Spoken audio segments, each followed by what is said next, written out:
That's Dave Kaplan. He is the co-founder of Death and Company. Yes, we are at the Pour Masters competition. Dave, it's true you own a couple of bars. Is it your first time here in Calgary? It is. This is my first time here in Calgary. Welcome, kind sir.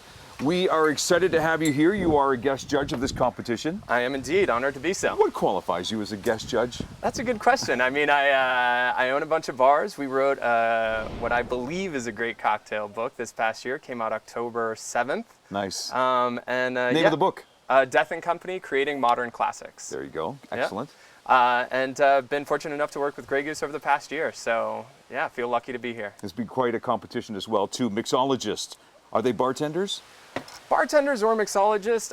Most bartenders usually like to be called bartenders because they're really tending to the entire bar. So it's guest interaction, it's hospitality.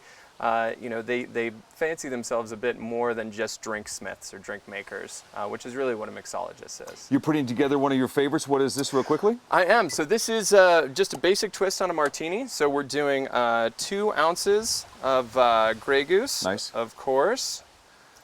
And then we're going to do just an ounce of Alexander Jules Fino Sherry, which I brought from the States. Don't tell Canada. But any Fino Sherry will work. And then just a teaspoon of a little white honey syrup. So this is at that, eh? A little organic white honey syrup. What are you calling this? It's just a twist on a martini. We serve this at one of our bars in Los Angeles. Okay. And we just call it kind of like a martini. Lovely. What are you looking for in the competition as you continue to stir?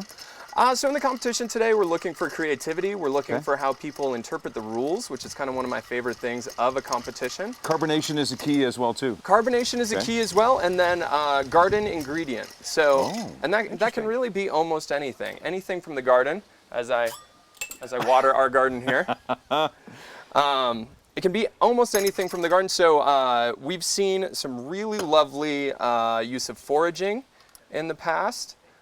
Foraging for ingredients in their own backyard, actually. Nice.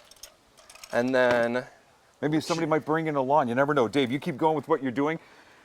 More coming up from here at this Pour Masters competition on Go. And there we go. He sprays it too. Sweet. Cheers. Cheers.